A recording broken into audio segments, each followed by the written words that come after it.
গত ১৬ বছরে প্রায় ৬০০ বাংলাদেশি হত্যা হয়েছে ভারতের সীমান্তরক্ষী বাহিনী বিএসএফের গুলি কিংবা নির্যাতনে। প্রতিবেশী বাংলাদেশের ক্ষেত্রে হলেও অন্য প্রতিবেশী চীন বা নেপাল সীমান্তে তা অসম্ভব। দাদাগিরি ফলাতেই বাংলাদেশ অংশে সীমান্ত হত্যায় আন্তর্জাতিক আইন ও দ্বিপক্ষীয় চুক্তির তোয়াক্কা করছে না ভারত। দেশি বিদেশি চাপ সৃষ্টির পাশাপাশি দেশের ভেতরে এই ইস্যুতে জনমত গড়ে তোলার তাগিদ দিয়েছেন বিশ্লেষকরা। বাংলাদেশ ভারত সীমান্তে একজন বাংলাদেশিকে আটকের পর উলঙ্গ করে নির্দয়ভাবে পিটিয়েছে ভারতীয় সীমান্তরক্ষী বাহিনী বিএসএফ। ১২ বছর আগে এমন ভিডিও নেটদুনিয়ায় ছড়িয়ে পড়লে ভারতের বিরুদ্ধে ক্ষোভে ফুঁসে ওঠে দেশের মানুষ।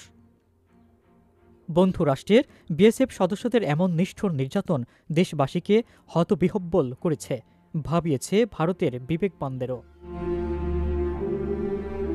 এরপর সীমান্তে ১৩ বছরের কিশোরী ফেলানীকে হত্যার পর কাঁটাতরে ঝুলিয়ে রাখার দৃশ্য বিশ্ব বিবেককে নাড়া দেয়। মানবাধিকার সংগঠন অধিকার এ তথ্য বলছে, ২০২৪ সালের নভেম্বর পর্যন্ত ১৯ জন বাংলাদেশিকে সীমান্তে বিএসএফ গুলি কিংবা নির্যাতন করে হত্যা করেছে। একইভাবে ২০২৩ সালে ২৮ জন, ২০২২ সালে ১৮ জন, ২০২১ সালে ১৭ জন হত্যা করা হয়। এছাড়া ২০০৯ থেকে ২০২০ সাল পর্যন্ত ৫০৬ জন বাংলাদেশিকে হত্যা করে বিএসএফ। এছাড়াও ২০০৯ থেকে ২০২০ সাল পর্যন্ত ৫০৬ জন বাংলাদেশিকে হত্যা করে বিএসএফ। অন্তর্বর্তী সরকার দায়িত্ব নেওয়ার পর সংখ্যায় কমলেও বন্ধ হয়নি সীমান্ত হত্যা। এত হত্যার পরও বিবেক নাড়া দেয়নি বিএসএফ সদস্যদের। ঢাকায় বিজেপি বিএসএফ প্রধানদের বৈঠকে প্রাণঘাতী অস্ত্র ব্যবহার না করার প্রতিশ্রুতি দিলেও কথা রাখেনি ভারত, বরং চোরাচালান ও আত্মরক্ষার অজুহাতে একের পর এক হত্যায় ব্যস্ত দেশটি।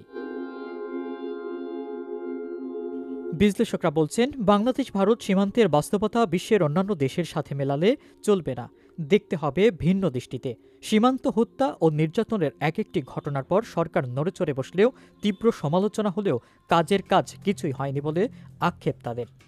৫ই আগস্ট পরবর্তী নতুন বাস্তবতায় সীমান্ত রক্ষায় অন্তর্বর্তী সরকারের কঠোর অবস্থান বিজেপির মনোবল বাড়িয়েছে।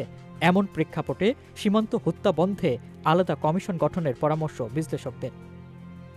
সীমান্ত হত্যা বন্ধে নতজানু পররাষ্ট্রনীতি থেকে বেরিয়ে আসারও তাগিদ বিশ্লেষকদের।